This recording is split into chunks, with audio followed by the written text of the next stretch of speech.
to her channel called Why I Did It, and this morning, Jeffree Star was on Snapchat talking about the whole situation. First and foremost, I do want to issue a thank you to both Jeffree and Tati for taking some of the responsibility for blowing this whole thing up and for starting everything. I really respect that a lot, and I also appreciate the fact that they were trying to redirect the hate away, because I think we're all aware at this point that it has gotten way too far. The past week on the internet has been the darkest I think we've all ever seen, and it's also been the darkest time that I've ever had to go through in my life, and my thoughts got to a really scary place. Watching Tati's video, it's clear to me that she also is in a really dark place as well and has been pained by this whole situation. If I've known anything about Tati over the past 3 years, it's that she has a huge, huge heart. There's no denying that, and I think that, or I do believe her when she says that she did not want this to get so vile. I don't really think any of us thought it was going to be as big as it really was. In both of their videos, Jeffree and Tati both mentioned that they hope that I'm able to change and that we can all move on from this situation, and trust me, I agree. There's nobody that wants this over with as much as I do, but in Tati's second video and in Jeffree's Snapchats, they both said that they stand behind everything that they mentioned, and unfortunately, there have been allegations made against me because of these things, and I don't really feel comfortable just moving on from those. I would like to take this video today as an opportunity to kind of explain everything that has happened.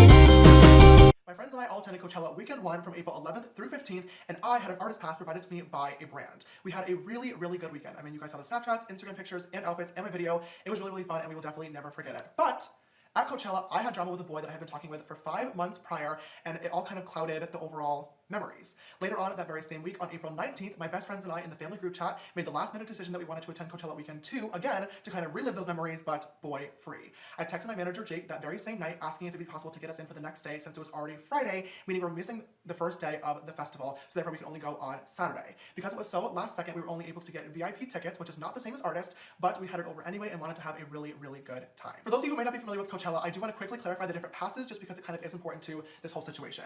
VIP, although VIP, is still very, very open to the public. Artist passes, however, are passes that you cannot buy. The only way you can get a hold of them is through a brand getting them from the actual festival, or through having a personal connection to one of the artists or bands that are playing. It's in a very, very highly secured area that is not open to the public.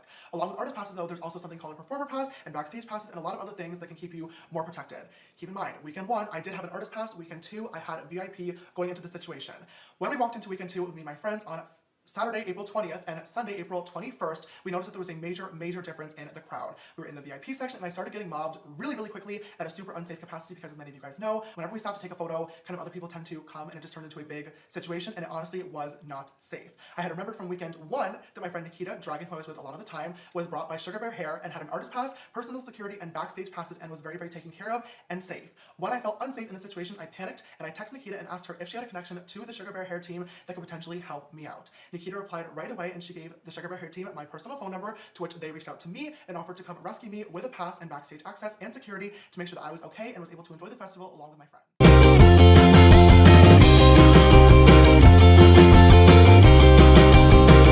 Despite what Tati said in her video, this whole situation was definitely not a big scheme that was orchestrated beforehand. It really did happen on the spot. The Sugar Bear Hair team texted me the proposal right away. No money was involved, and with no time to negotiate, in a panic, I signed, and that was that on that. James Charles, he had 9 days after Coachella to talk to me. On Monday, April 22nd, which was 1 day after Coachella, I was due to post my stories based on my contract. And up until that moment, I honestly had not thought about the fact that Tati was a Sugar Bear Hair competitor. And in that moment, I thought that as a friend, she deserved a courtesy text to let her know the context of the sponsorship and everything that was going on. To not even get a phone call, to not even get a text a few days prior, but right after that sponsored post went up, to have a text like, hey mom, love you, I'm stressed. Just so you know, XYZ, I just did this post, but it's no big. Before posting my stories, I actually did text Tati first out of respect for her, giving her heads up about the sponsorship, but she was immediately upset. I tried my best to kind of explain the entire situation and also give her a direct apology as well, but at this point I had signed the contract and I absolutely had to post it. There was no getting out of it. I then headed to the airport and took off on a flight to San Francisco, and by the time that I had landed 1 hour later, Tati had uploaded all of her Instagram stories of her crying, talking about the friends in the community that haven't really supported her, how she was alone, and how she felt very, very hurt and betrayed. Very quickly, people put 2 and 2 together and realized that this was clearly about me, and I started getting thousands and thousands of tweets and comments and texts about the whole situation. Throughout the next several hours, I made countless attempts to text both Tati and her husband James, and many phone calls as well, trying to reach them, all of which they did not respond to. And later on that night, while sitting in my hotel in San Francisco, because I could not reach Tati, I issued a public apology directly on my Instagram, because I really wanted to make sure she saw that I was sorry, and I wanted to end the situation by taking full responsibility for my actions. Over the next several days, I made countless attempts to contact both Tati and her husband James on all their different phone numbers. I texted and called Tati's business number, her family number, and also James's personal phone number as well. After a full entire week of trying to reach out and handle things in private with Tati and her husband James and getting no response, I figured at this time it'd be best to just respect their space, give them the privacy, and that whenever Tati was ready, she would reach back out to me.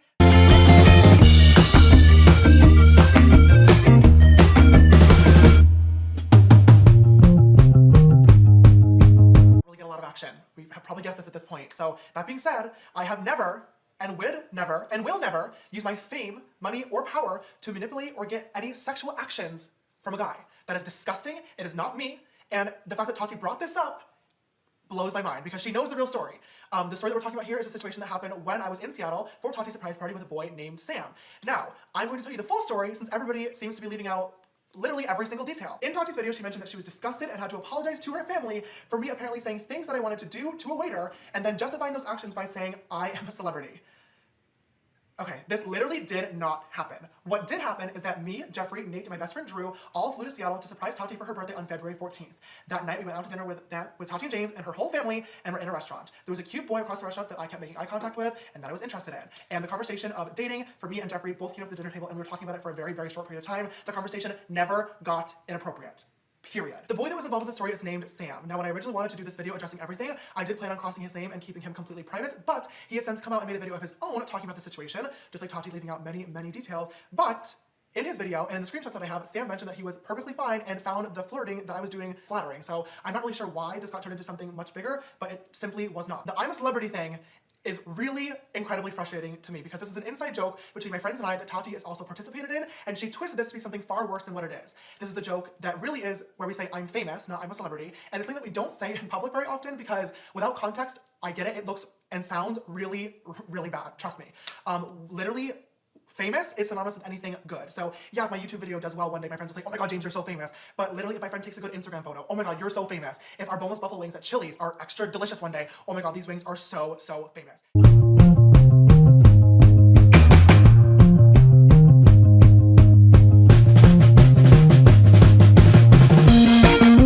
Day, Sam slid into my DMs first and I happened to see it. We started talking back and forth and he mentioned that he was flattered by me flirting with him the night beforehand. A few minutes into the conversation, I asked him about his sexuality and he told me straight up that he was bisexual. Oh my god, you tried to trick a straight man into thinking he's gay. There was no straight men being manipulated anywhere in the story like Tati mentioned.